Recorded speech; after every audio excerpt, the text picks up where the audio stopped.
In 2017, Bungie released this, the Arm Sealer, in my opinion, one of their most accomplished strikes in the history of the game. With the Arm Sealer being one of my favorite strikes, you can imagine I was a little apprehensive when I heard that Bungie was going to be revamping it in Lightfall. And so today I thought I would go and try out the new Arm Sealer strike to see how it stacks up to the original, and to see if it works as a substitute for the post-campaign strike that we didn't get with Lightfall. You like Huey Lewis on the news? The premise of the strike is essentially the same as the original, except now this time you're being supported by some of Keitel's Ascendant Cabal.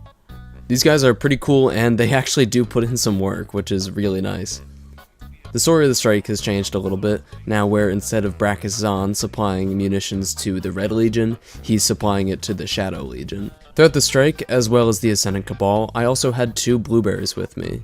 One was Guardian rank level 6 and the other was Guardian rank level 2. I think one of them was brand new and the other was maybe their friend who was returning trying to teach them how to play. Regardless, they died a lot.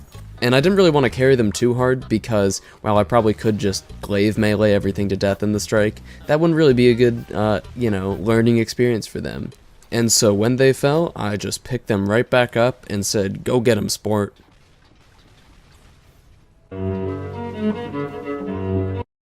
By the end of the strike, me and these blueberries had formed a real bond, okay? We were a well-oiled machine.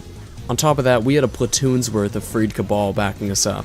With all that power and all that coordination, there was no way Brachus was going to pose any kind of challenge. I'm joking! Stop! Stop! Stop! Stop! Stop the break! Stop! Stop! Stop! I want every gun we have to fire on that man. On our second attempt, we realized we were going to have to play a little bit safer.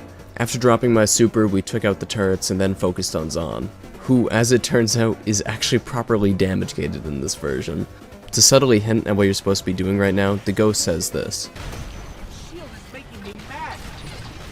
I think that voice line might have been a little too subtle for my blueberries, who still didn't seem to understand what was going on. This meant that I had to do most of the heavy lifting, but fortunately, as you're dunking the cores, you're also freeing more of the Ascendant Cabal, and like before, they murder just about anything that moves. With a little help, the blueberries did eventually figure out what they were supposed to be doing, and after they finished off the last core, we quickly killed the boss.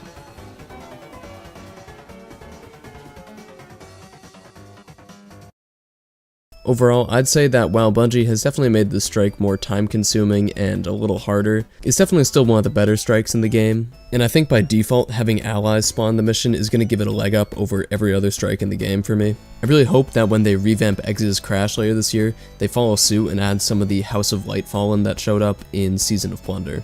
And so the question of whether or not this strike replaces a post-campaign one like Birthplace of the Vile, I'm personally going to have to say no. While I think it's good that Bungie is revamping free-to-play content, Lightfall was a paid expansion, and only having one new strike was definitely a letdown. I hope this is a Beyond Light situation where we eventually get something like Proving Grounds later in the year, but I think these revamps are going to strictly be the replacements for the Birthplace of the Vile type strike that we didn't get. With that said, thank you for watching Har Variety. We'll see you next time.